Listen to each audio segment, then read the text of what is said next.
ভেৰগাঁৱৰ শুক্লাইত বিশাল যোগদান সভা। এখন গাঁৱৰ ৰাইজে যোগদান কৰিলে UPPL দলত। অন্য দল ত্যাগ কৰি প্ৰায় 1.5 শতাধিক লোকৰ যোগদান UPPL দলত। জানিব পৰা মতে এই গাঁৱৰ ৰাইজে বিগত দিনবোৰত অন্য ৰাজনৈতিক দলক ভোট দি আহিছিল যদিও একো ফল ধৰা নাছিল বুলিয়ে তেওঁলোকে মত পোষণ কৰিছে। EM দাওবৈচা বৰুৱাই আজি নিজৰ দলত আঁকোৱালি লৈ কয় যে হিন্দীভাষী লোকৰ যদি উন্নয়ন নহয় আৰু তেওঁলোকে যদি পিছ পৰি থাকে তেন্তে আমি ৰাজনীতি কৰা বা নেতা হোৱাৰ কি লাভ হ'ব। হিন্দীভাষী লোকৰ দুখ কষ্ট মোৰ পৰিয়ালৰ কষ্ট, গতিকে মই থকালৈকে হিন্দীভাষী ৰাইজে একো চিন্তা কৰিব নালাগে বুলি যোগদান সভাত মন্তব্য আগবঢ়ায়। লগতে যোগদান কৰা ব্যক্তিসকলে কয় যে EM দাওবৈচা বড়োৰ নীতি আদৰ্শ আৰু প্ৰমোদ বড়োৰ কৰ্মদক্ষতাৰ প্ৰতি আকৰ্ষিত হৈ UPPL দলত যোগদান কৰিছো বুলি কয়। ওদালগুৰিৰ পৰা প্ৰেম ৰাজভৰৰ ৰিপৰ্ট, JNKD নিউজ।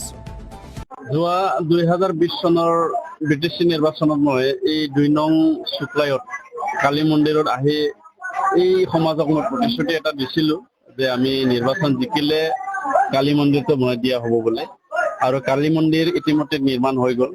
আৰু মানুহে সেই সময়ত বিশ্বাস কৰিছিল না নাই মই নাজানো, কিন্তু এতিয়া বিশ্বাসত আহি আমাৰ UPPL দলত আজি এইখন গাঁৱৰ সকলো আই মাতৃসকল আৰু দাদাসকলে যোগদান কৰিছে। মই তেখেতসকলক আদৰি লৈছো আৰু আগন্তুক দিনত তেখেতসকলৰ সহযোগিতাত আমি বেৰগাঁও সমষ্টিৰ পৰা সুন্দৰকৈ জিকি আকৌ চৰকাৰ বনোৱাত আমি সহায় কৰি দিব পাৰিম, মই সেইটো সঁচাকে ক'বলৈ পাৰিছো। আৰু তেখেতসকলৰ এটা দাবী আছে, শ্ৰদ্ধাত তেখেতসকলক বনাই দিব লাগে।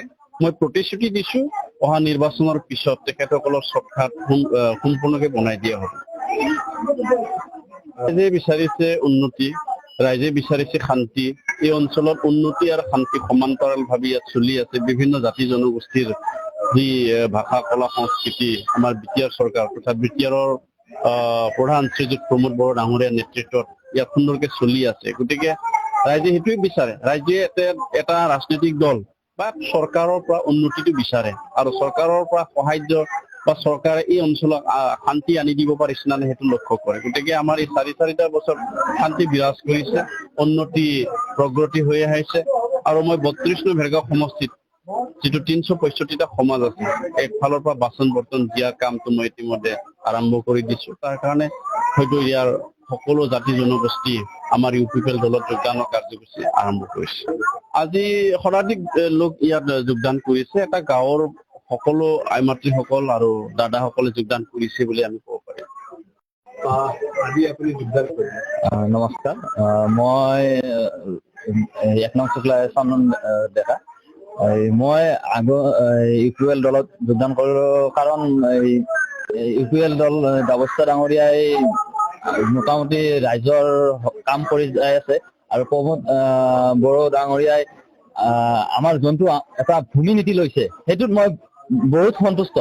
সেইটো যাতে সুকলমে হয় বুলি মই আগন্তুক চৰকাৰ প্ৰমোদ বড়ো ডাঙৰীয়া আহি পেলাই সেই নীতিটো সুকলমে কাৰ্যকাৰ হয় বুলি মই আশা কৰো।